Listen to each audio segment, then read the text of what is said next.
ಅಲ್ಲಿ ನಾವುಗಳು ಪಾಸಿಂಗ್ ಮತ್ತು ಸ್ಕೋರಿಂಗ್ ಪ್ಯಾಕೇಜ್ ವಿಡಿಯೋಗಳನ್ನು ಅಪ್ಲೋಡ್ಗಳನ್ನು ಮಾಡ್ತಾ ಇದ್ದೀವಿ. ಇಲ್ಲಿಯವರೆಗೆ ಕನ್ನಡದಲ್ಲಿ 1 ಅಂಕದ 2 ಅಂಕದ ಎರಡೆರಡು ಸಾರಿ ನಾವು ಕ್ವಶನ್ ಆನ್ಸರ್ಸ್ಗಳನ್ನು ಹಾಕಿದ್ದೀವಿ. ಏಕೆಂದರೆ ನಮ್ಮ ಗುರಿ 100 ಅದ. ಸಾಧ್ಯವಾದಷ್ಟು ಎಫರ್ಟ್ ಮಾಡೋಣ ಅಂತ ಹೇಳ್ತಾ ಇವತ್ತು ಕೂಡ ಪದ್ಯಭಾಗದಲ್ಲಿ ಮೋಸ್ಟ್ ಇಂಪಾರ್ಟೆಂಟ್ ಆಗಿರ್ತಕ್ಕಂಥ ಒಂದು 14 ಪ್ರಶ್ನೋತ್ತರಗಳನ್ನು ನೋಡೋಣ. ಉಳಿದ 14 ಪ್ರಶ್ನೋತ್ತರಗಳನ್ನು ಮುಂದಿನ ವಿಡಿಯೋದಲ್ಲಿ ಹಾಕ್ತೀವಿ. ವಿಡಿಯೋವನ್ನು ಲೈಕ್, ಶೇರ್ ಹಾಗೂ ಸಬ್ಸ್ಕ್ರೈಬ್ ಮಾಡಲು ಮರೆಯದಿರಿ.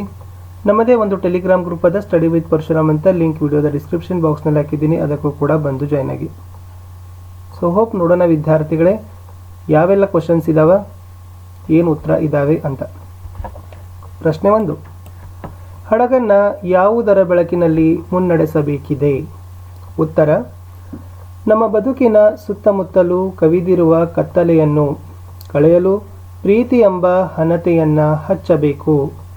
ಸಂಸಾರ ಸಾಗರದಲ್ಲಿ ಬಿರುಗಾಳಿಗೆ ಸಿಲುಕಿ ಹೊಯ್ದಾಡುತ್ತಿರುವ ಬದುಕೆಂಬ ಹಡಗನ್ನು ಜ್ಞಾನದಿವಿಗೆಯ ಮೂಲಕ ಎಚ್ಚರಿಕೆಯಿಂದ ಮುನ್ನಡೆಸಬೇಕಿದೆ ಅಂತಕ್ಕಂಥ ಉತ್ತರ ಇತ್ತು. ಪ್ರಶ್ನೆ 2. ಕಾಡುಗಳಿಗೆ ಹೇಗೆ ಮುಟ್ಟಬೇಕಿದೆ? ಉತ್ತರ: ಮುಂಗಾರಿನ ಮಳೆಯಾದಾಗ ಪ್ರಕೃತಿ ಹಚ್ಚ ಹಸಿರಿನಿಂದ ಕಂಗೊಳಿಸುತ್ತಿದ್ದಂತೆ ವಸಂತನ ಆಗಮನದಿಂದ ಬರಡಾಗಿರುವ ಕಾಡಿನಲ್ಲಿ ಮರಗಿಡಗಳು ಚಿಗುರಿ ಪ್ರಕೃತಿಗೆ ನವಚೈತನ್ಯ ಮೂಡುತ್ತದೆ. ಪ್ರಶ್ನೆ 3. ಹೊಸ ಭರವಸೆಗಳನ್ನು ಮೂಡಿಸಿ ಯಾವುದರ ನಡುವೆ ಸೇತುವೆಯಾಗಬೇಕಿದೆ? ಉತ್ತರ: ಭಾಷೆ, ಜಾತಿ, ಮತಧರ್ಮಗಳ ಭೇದ ಭಾವದಿಂದ ಮನುಜರ ನಡುವೆ ಅಡ್ಡಗೋಡೆಗಳು ನಿರ್ಮಾಣವಾಗಿವೆ. ಅವುಗಳನ್ನು ಕೆಡವಬೇಕು. ಬದುಕಿನಲ್ಲಿ ಹೊಸ ಭರವಸೆಗಳನ್ನು ಮೂಡಿಸಿ ಮನುಜರ ನಡುವೆ ಸೇತುವೆಯಾಗಬೇಕಿದೆ. ಪ್ರಶ್ನೆ 4. ನಾಳಿನ ಕನಸನ್ನು ಬಿತ್ತಬೇಕಾದರೆ ನಾವು ಹೇಗೆ ಬದುಕಬೇಕು? ಉತ್ತರ: ಮತಗಳೆಲ್ಲವೂ ಪಥಗಳು ಎನ್ನುವ ಎಚ್ಚರಿಕೆಯಿಂದ ಬದುಕಬೇಕು. ಭಯ ಮತ್ತು ಸಂಶಯಗಳಿಂದ ಮಸುಕಾಗಿರುವ ಮನದ ಕಣ್ಣಿನಲ್ಲಿ ಭವಿಷ್ಯದ ಕನಸನ್ನು ಬಿತ್ತುತ್ತಾ ಬದುಕು ನಡೆಸಬೇಕು. ಪ್ರಶ್ನೆ 5. ಹಕ್ಕಿಯ ಹಾರಾಟವನ್ನು ಆಕಾಶಕ್ಕೆ ಹೇಗೆ ಹೋಲಿಸಿದ್ದಾರೆ? ಉತ್ತರ: ನೀಲಮೇಘಮಂಡಲ ಸಮಬಣ್ಣವಾಗಿ ಮುಗಿಲಿಗೆ ರೆಕ್ಕೆಗಳು ಮೂಡಿ ಇಡೀ ಆಕಾಶವೇ ಹಾರಿದಂತೆ ಆಗುತ್ತದೆ. ನಕ್ಷತ್ರ ಮಾಲೆಯನ್ನು ಧರಿಸಿಕೊಂಡು ಸೂರ್ಯಚಂದ್ರರನ್ನು ಕಣ್ಣಾಗಿಸಿಕೊಂಡು ಹಕ್ಕಿಯು ಹಾರಾಡುತ್ತಿದೆ. ಪ್ರಶ್ನೆ 6. ಹೊಸಗಾಲದ ಹಸು ಮಕ್ಕಳನ್ನು ಹಕ್ಕಿ ಹೇಗೆ ಹೋಲಿಸಿದ್ದಾರೆ? ಹಕ್ಕಿಯು ಯುಗಯುಗಗಳ ಆಗು ಹೋಗುಗಳನ್ನು ಹಿಂದಕ್ಕೆ ತಳ್ಳುತ್ತಾ ಹೊಸ ಮನ್ವಂತರದ ಪರಿವರ್ತನೆಗೆ ಕಾರಣವಾಗಿದೆ. ಹಕ್ಕಿಯು ತನ್ನ ರೆಕ್ಕೆಗಳನ್ನು ಬೀಸುವ ಮೂಲಕ ಭೂಮಂಡಲದ ಜೀವಿಗಳಿಗೆ ಚೈತನ್ಯ ನೀಡಿದೆ. ಹೊಸಗಾಲದ ಹಸು ಮಕ್ಕಳನ್ನು ಹರಸಿ ಉತ್ತಮ ಭವಿಷ್ಯಕ್ಕಾಗಿ ಶುಭ ಹಾರೈಸುತ್ತಿದೆ ಎಂದು ಕವಿಗಳು ವರ್ಣಿಸುತ್ತಾರೆ. ಹಕ್ಕಿಯು ಯಾವ ಮೇರೆ ಮೀರಿ ನೀರನ್ನು ಹೀರಿದೆ? ಹಕ್ಕಿಯು ಬೆಳ್ಳಿಯ ಹಳ್ಳಿಯ ಮೇರೆಯ ಮೀರಿ ತಿಂಗಳಿನ ನೀರನ್ನು ಹೀರಿದೆ. ಹಲಗಲಿ ಬೇಡರು ದಂಗೆ ಏಳಲು ಕಾರಣವೇನು? 1857ರ ಪ್ರಥಮ ಸ್ವಾತಂತ್ರ್ಯ ಸಂಗ್ರಾಮದ ಅನಂತರ ಭಾರತೀಯರ ಮೇಲೆ ನಿಶಸ್ತ್ರೀಕರಣದ ಶಾಸನವನ್ನು ಹೊರಡಿಸಿದರು. ಈ ಶಾಸನದ ಪ್ರಕಾರ ಸರ್ಕಾರದ ಅನುಮತಿ ಇರದೆ ಭಾರತೀಯರು ಶಸ್ತ್ರಾಸ್ತ್ರಗಳನ್ನು ಹೊಂದುವಂತಿಲ್ಲ ಮತ್ತು ತಮ್ಮಲ್ಲಿರುವ ಆಯುಧಗಳನ್ನು ಸರ್ಕಾರಕ್ಕೆ ಒಪ್ಪಿಸಬೇಕು ಎಂಬುದಾಗಿತ್ತು. ಆದ್ದರಿಂದ ಈ ಶಾಸನವನ್ನು ವಿರೋಧಿಸಿ ಹಲಗಲಿ ಬೇಡರು ದಂಗೆ ಎದ್ದರು. ಮುಂದಿನ ಪ್ರಶ್ನೆ: ಹಲಗಲಿಗೆ ದಂಡು ಬರಲು ಕಾರಣವೇನು?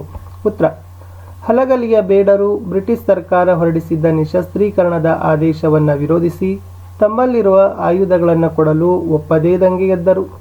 ಈ ಹಲಗಲಿಯ ಬೇಡರ ದಂಗೆಯನ್ನು ಬಗ್ಗು ಬಡಿಯಲು ದಂಡನ್ನು ಕರೆಸಿದರು. ಪ್ರಶ್ನೆ 10. ದಂಡು ಹಲಗಲಿಯ ಮೇಲೆ ಹೇಗೆ ದಾಳಿ ಮಾಡಿತು? ಉತ್ತರ: ದಂಡು ಹಲಗಲಿಯ ಮೇಲೆ ಬೇಡರ ಬೆನ್ನತ್ತಿ ಕೊಂದರು. ಎದುರಿಗೆ ಸಿಕ್ಕವರಿಗೆಲ್ಲ ಕರುಣೆ ಇಲ್ಲದೆ ಗುಂಡು ಹೊಡೆದು ಸಾಯಿಸಿದರು. ಸಿಕ್ಕದ್ದನ್ನೆಲ್ಲ ಕೊಳ್ಳೆ ಹೊಡೆದುಕೊಂಡು ಹೋದರು. ಲಾವಣಿಗಳನ್ನು ಏಕೆ ವೀರಗೀತೆಗಳು ಎನ್ನಲಾಗಿದೆ? ಉತ್ತರ: ನಾಡು ನುಡಿಗಾಗಿ ಶ್ರಮಿಸಿದ ಸಾಧಕರನ್ನು ಕುರಿತ ವ್ಯಕ್ತಿ ಚಿತ್ರಗಳು ಹಾಗೂ ಐತಿಹಾಸಿಕ ವಿವರಗಳನ್ನು ಅಭಿವ್ಯಕ್ತಿಸುವಲ್ಲಿ ಲಾವಣಿಗಳನ್ನು ಪ್ರಮುಖ ಸ್ಥಾನವಿದೆ. ವೀರತನ ಸಾಹಸವನ್ನು ವರ್ಣಿಸುವುದರಿಂದ ಲಾವಣಿಗಳನ್ನು ವೀರಗೀತೆ ಎಂದು ಕರೆಯುವುದು ವಾಡಿಕೆಯಾಗಿದೆ. ಪ್ರಶ್ನೆ 12. ಕೃಷ್ಣನು ಕರ್ಣನ ಮನದಲ್ಲಿ ಯಾವ ರೀತಿಯ ಉಭಯವನ್ನು ಬಿತ್ತಿದನು ಅಂತ ಇದೆ. ಕೃಷ್ಣನು ಕರ್ಣ, ಪಾಂಡವರಿಗೂ ಯಾದವ ಕೌರವರಿಗೂ ವಂಶ ಗೌರವದಲ್ಲಿ ಭೇದವಿಲ್ಲ. ನೀನು ನಿಜವಾಗಿ ಭೂಮಿಯ ಒಡೆಯ, ಆದರೆ ನಿನಗೆ ಮನದಲ್ಲಿ ಅದರ ಅರಿವಿಲ್ಲ ಎಂದು ಉಭಯವನ್ನು ಬಿತ್ತಿದನು. ಪ್ರಶ್ನೆ 13. ಕುಂತಿ ಮಾದ್ರಿಯರು ಯಾರ್ಯಾರ ಅನುಗ್ರಹದಿಂದ ಮಕ್ಕಳನ್ನು ಪಡೆದರು? ಉತ್ತರ: ಕುಂತಿಯು ಯಮ, ವಾಯು, ಇಂದ್ರರ ಅನುಗ್ರಹದಿಂದ ಮಕ್ಕಳನ್ನು ಪಡೆದಳು. ಮಾದ್ರಿಯು ಅಶ್ವಿನಿ ದೇವತೆಗಳ ಅನುಗ್ರಹದಿಂದ ಮಕ್ಕಳನ್ನು ಪಡೆದಳು. ಪ್ರಶ್ನೆ 14. ಕೃಷ್ಣನು ಆಮಿಷಗಳನ್ನು ಒಡ್ಡಿದಾಗ ಕರ್ಣನ ಮನದಲ್ಲಿ ಮೂಡಿದ ಭಾವನೆಗಳೇನು? ಉತ್ತರ: ಕೊರಳ ಸೆರೆ ಹಿಗ್ಗಿದವು, ಕಂಬನಿಯು ರಭಸವಾಗಿ ಹರಿದವು, ದುಃಖಗೊಂಡು ಮನದೊಳಗೆ ಅಯ್ಯೋ ದುರ್ಯೋಧನನಿಗೆ ಕೇಡಾದರು ಎಂದನು. ಹರಿಯ ಹಗೆತನವು ಸುಡುವುದು, ನನ್ನ ವಂಶದ ರಹಸ್ಯವನ್ನು ತಿಳಿಸಿ ನನ್ನನ್ನು ಕೊಂದನು ಎಂದನು. ಪ್ರಶ್ನೆ 15. ಕೃಷ್ಣನು ಕೌರವೇಂದ್ರನನ್ನು ಕೊಂದನು ಎಂದು ಕರ್ಣ ಹೇಳಲು ಕಾರಣವೇನು? ಉತ್ತರ: ನಾನು ರಾಜ್ಯದ ಸಿರಿ ಸಂಪತ್ತಿಗೆ ಸೋಲುವವನಲ್ಲ. ಪಾಂಡವರು ಕೌರವರು ಸೇವೆಯನ್ನ ಮಾಡುವುದು ನನಗೆ ಇಷ್ಟವಿಲ್ಲ. ದುರ್ಯೋಧನನಿಗೆ ಶತ್ರುಗಳ ಶಿರವನ್ನು ಕಡಿದು ತಂದು ಒಪ್ಪಿಸುವ ಆವೇಶದಲ್ಲಿ ಇದ್ದೆನು.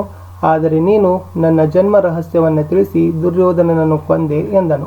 ಪ್ರಶ್ನೆ 16. ಯುದ್ಧದ ವಿಚಾರದಲ್ಲಿ ಕರ್ಣನ ತೀರ್ಮಾನವೇನು?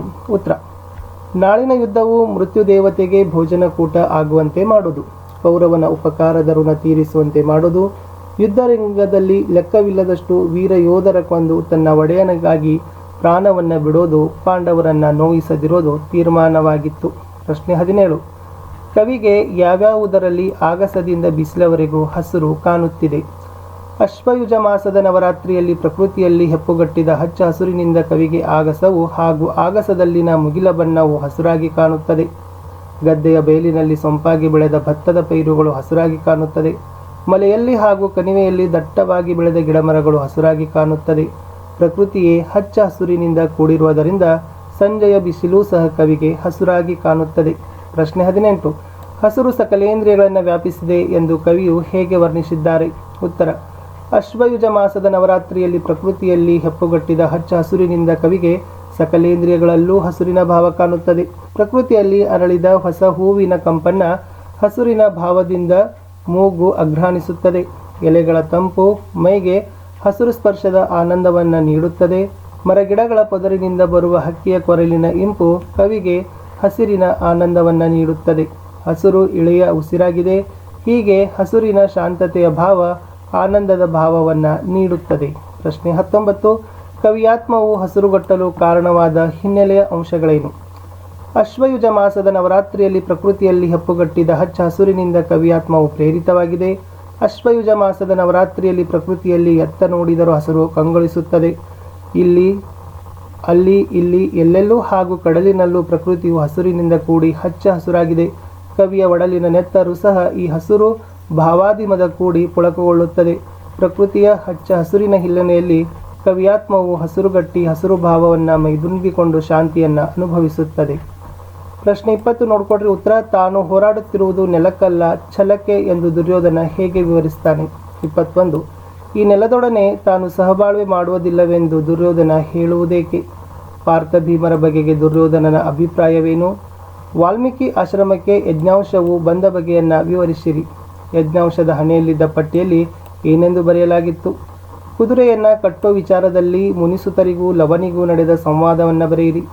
ಪರಶುರಾಮನು ಮಣ್ಣಿನ ಪಾತ್ರೆಯಲ್ಲಿ ಅರ್ಘ್ಯ ಕೊಡಲು ಕಾರಣವೇನು? ದೃಪದನು ದ್ರೋಣನಿಗೆ ಹೇಳಿದ ಮಾತುಗಳು ಯಾವುವು? ಕಡೆ ಪ್ರಶ್ನೆ: ದೃಪದನ ಮಾತಿಗೂ ದ್ರೋಣನ ಪ್ರತ್ಯುತ್ತರವೇನು ಅಂತ 28 ಪ್ರಶ್ನೆಗಳನ್ನು ನೋಡಿದ್ದೀವಿ. ಉತ್ತರಗಳನ್ನು ಸಹಿತ ನೋಡ್ಕೊಡ್ರಿ ಅಂತ